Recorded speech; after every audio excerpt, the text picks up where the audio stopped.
Hey everybody, welcome back to just a quick news roundup regarding WARNO. You may or may not have been wondering why ever since, the first blog post, I haven't really made any, news videos or something like that for WARNO, and that is simply because, well, there hasn't been that much to share. There have been weekly blog posts, but on every Friday, but I've just not included any significant information or nothing significant enough to make their own video about, like the first one about the UI, right, which was very, very interesting. And before we get into those blog posts, well, first of all, Eugen has been posting some GIFs every now and then on the Steam artwork page of WARNO that, you can of course check out on your own. Look pretty sick.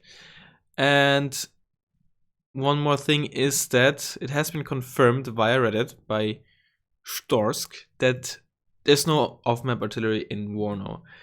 In the original announcement video, I have mentioned that on the store page it said there would be off-map.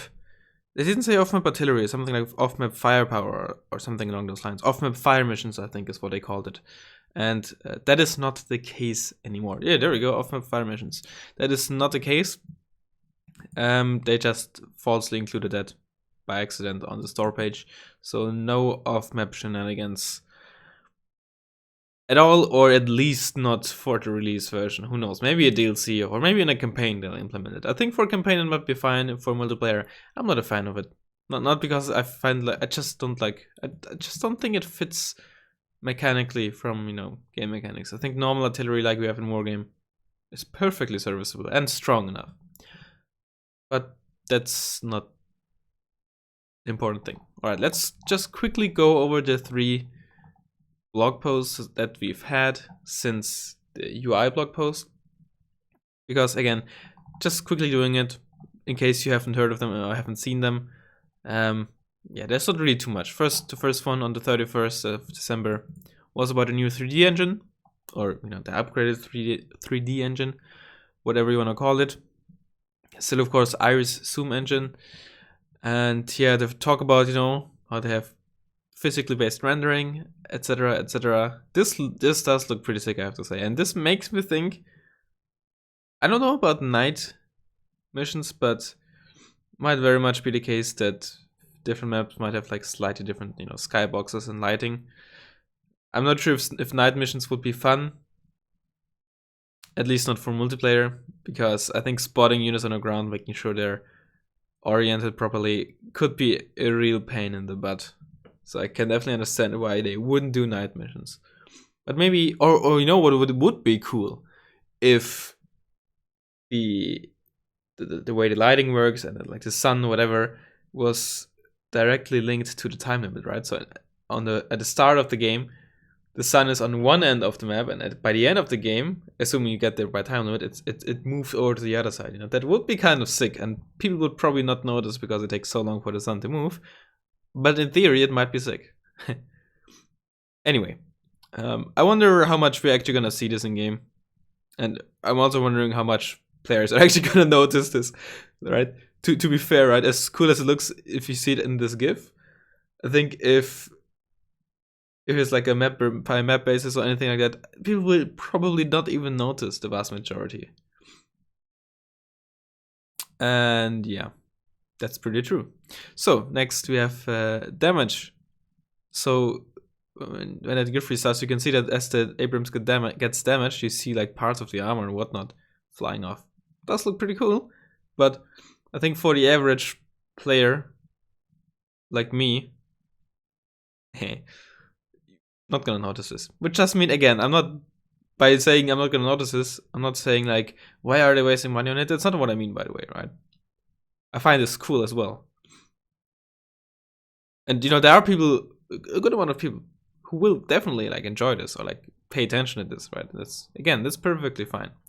They're mentioning also that when enemy gets destroyed, there's like, I assume, given that it's an example, numerous ways, you can see them being destroyed, right? As you can see here, turret flying off and whatnot.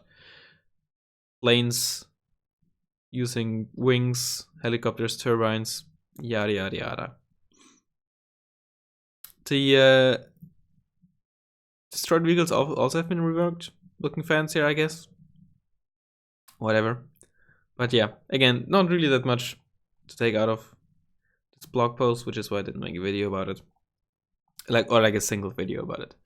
But then we had Deutschland 89, which is essentially lore, if you want to call it that. Obviously, WARNO takes place in a alternate universe, if you want to call it. And the way I understand it, it mainly splits from our timeline in like 87 at some point. And yeah, you can see like what happens in those 2 years, what leads to the war, etc., etc. If you are interested in this, obviously for multiplayer, it's completely irrelevant. But for the campaign, for the missions, for the army general, or whatever we'll have, again, if you're interested in this, there's something for you. There's some gameplay information as well, though. For army general campaigns. Army general, in case you don't know, it's like a Total War-esque kind of campaign. You don't have like any base building or something, as far as I know. Steel Division 2 has those campaigns, of course. But I guess you can think of it a bit like the Wargame Red Dragon campaign, but a lot more vast and not as rigid in terms of you have like these 15 zones and it's always going to be in these 15 zones. How to display it? Just search for Steel Division 2 Army General to get an idea. I have heard a lot of good things about it. I haven't played it myself, but here's hoping it's gonna be good. I'm genuinely excited for this. And they also have scripted scenarios. I assume those are gonna be just single missions, or I don't know if they just mean normal campaigns with this, or just single, let's say, longer missions. But it's probably gonna be something similar to what you have in European Escalation, for example. Who knows? Or Steel Division 1, I think, also had more scripted campaigns. Yeah, and then it's just, 6 nations overall, 16 battle groups or divisions, yada, yada, yada. Cool. And then, today, we got this blog post about maps. It's a bit kind of similar to the 3D engine, where they first go over the technical things, right? How the engine works, blah blah blah, digital elevation models, whatever that means. How it's all based on real satellite imagery, and yeah. But what you can see here is bush lines, very similar to Wargame, right? Mudfight had a lot of these lines, and I like those lines. I think they're cool. I think they add some gameplay, some interesting gameplay, so I like that they're back. Of course, any vehicle can go through any forest again, unlike Steel Division. So I definitely like that. And yeah, they just go over it. It's essentially environmental storytelling, if you will. It's very simple storytelling, but they go about how essentially people just left everything and immediately left everything empty they had, whatever. Yeah, but if you zoom in, you see like a lot of details. That does look pretty sick for a strategy game.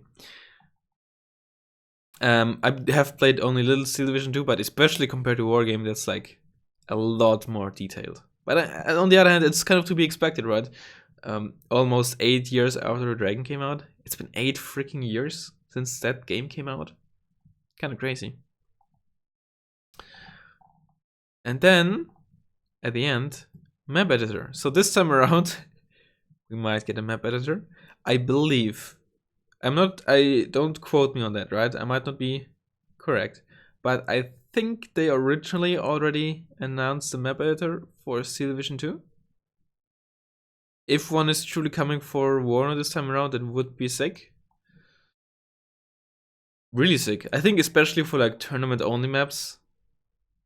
Like most, not tournament only, but like mirrored maps for tournaments or something could be very, very cool. Or like maybe if like half of the maps have some weird kind of twist to them, like, oh, we have a river going through the middle of the map and there's 2 bridges. You have 2 tiny bridges that you have to use in order to cross them. How fun, If half of the maps end up being like this, like the vanilla maps, then yeah, that map editor is gonna be a godsend. The question is, though, how does it work if a player doesn't have the map downloaded, right? Can you download it through the lobby, essentially? Or do you have to like manually download it via like the Steam Workshop first? Because that would be a bit awkward. For tournaments it'd be fine, but for like public matches it'd be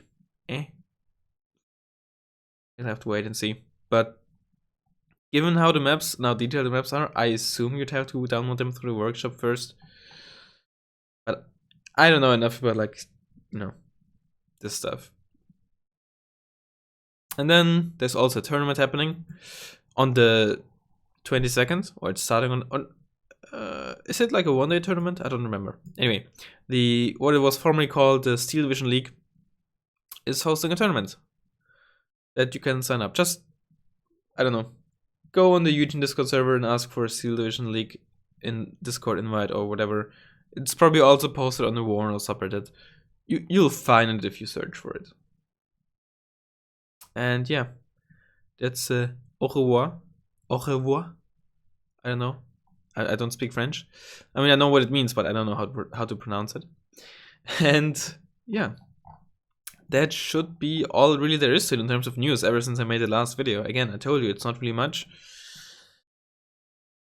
Don't forget it's coming out on the 20th, so today in 6 days. At least that's their plan. You never know.